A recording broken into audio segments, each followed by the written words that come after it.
To be or not to be, to go mad or not to go mad. If you want to find the truth, you've got to be fearless. And that means not being afraid to look stupid. And I mean really stupid.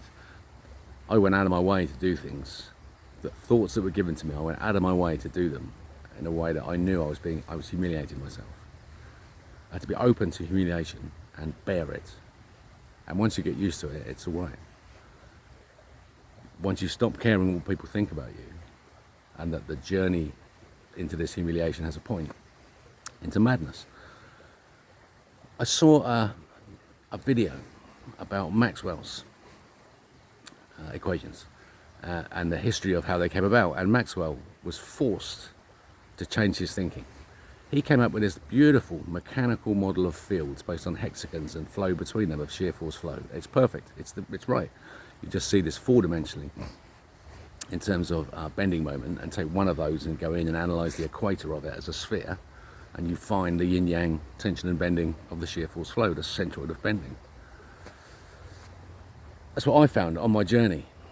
Because with my engineering skill and the stuff I'd learned in engineering, and stumbling on Leve in 2008, knowing it was important but not understanding why and then forgetting about him, and then through a journey of humiliation finding him again, now is the moment to pick him up. The reason is that I'm the person who's been chosen by God to expose this information about Dr. Leve. I was chosen in 2008. I just had to earn it, and the right to be that person through this journey into madness.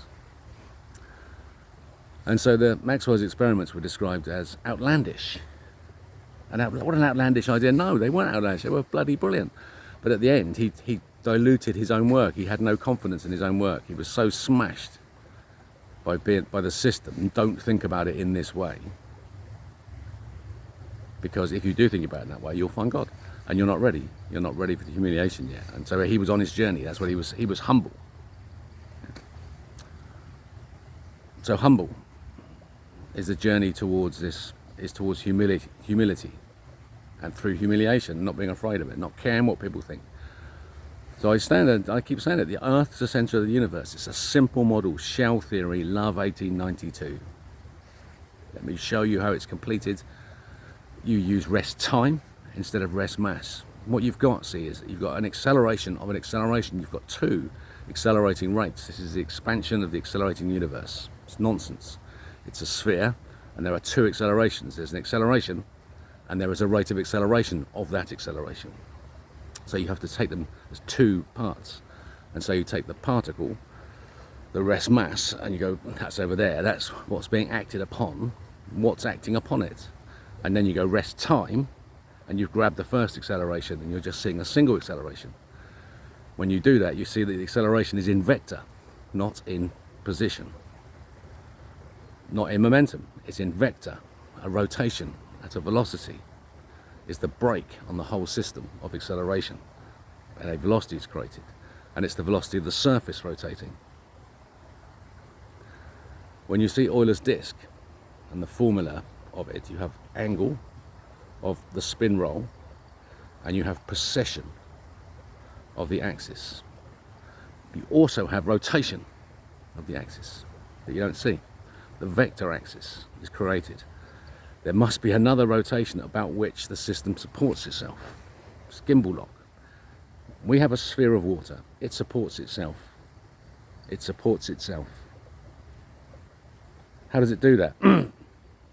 It's because it stands on its own roof by twisting. The roof goes on forever. In the roof, it does a twist. So at the bottom, it's a platform of an axis that moves like that, of a plate being kept spinning by a single point, and the plate is a bearing 16 to 32 on a beam 60 long, split into 7 pieces, and analysed using Leve, splitting that 6 pieces into 6 laminar sheets, and seeing the wave pattern within, seeing the tension and bending in the shear force flow, completing Maxwell's work. So beautiful and so easy and so lovely. So we can drop the coefficients. So now I've got 2 coefficients. You've got 1, speed of light. I've got 2, big G, and Reynolds number. And so Reynolds number now comes back from the analysis of big G. Big G is the sphere, and it's a strange units because you have to split them again. You've then got big G, it's a sphere, and you've got H, its radius, and you've got C, its circumference, and it's the dot point, so that the radius squared is the surface area. It's the moment of expansion, two-dimensional.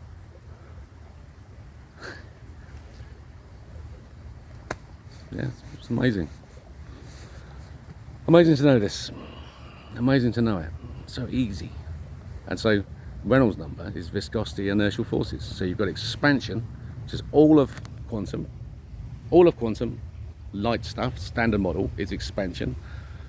Einstein is the surface of the sphere, and then the Reynolds number is the relationship between the two. The elastic membrane of the sphere and the expansive force that creates it. The light exists in the expansive filament, and that light exists for a duration, and it pulses, and that pulse is experienced here as life in the cerebral spinal fluid, in the heart, creating the beats, creating all the waves, including the wave in the elastic membrane, which creates matter itself in the rigid body moment. and that's madness. That's where madness has led me, to take that position so certainly. It's brilliant. And then God exists. Once grab this concept, earth center, shell theory, drop the coefficients, speed of light variable, two hemispheres, circumference, twist them. First thing that moves, the circumference switches to a tennis ball pattern as the light splits around blue, creating white light splitting into the spectrum as a film of oil, literally oil film on the surface, and that is experienced at the center, and it's shot out as light fibers traveling that distance in infinite time. They take no time at all, and it takes all the time in the world. Both are true. It's ether. It's threads of light bending. They're solid, rigid body moments, solid. When they break into a spring that has elastic properties, that stretches. That stretch, that's the pulse. But the universe doesn't pulse. We see the pulse of the cosmic micro background in temperature. That's our pulse that we're seeing. That's fixed. That's the solid point. Doesn't exist. The solid modulus begins there. Elastic plastic modulus resolves here, meter squared per second squared. In our breath, pop, pop, pop, pop, pop. Surfaces turning inside out. Bending moments. Future begins. There you go. So it sounds like madness, doesn't it? What an outlandish thought. Maxwell, love, Leve. Yeah. Never heard of these people. Heaviside was a man who came in, took the information and smashed it down and said, that's right. And he lodged it in there. Well done, Heaviside. We're repeating the trick. This time, science is finished. And engineering wins. Okay?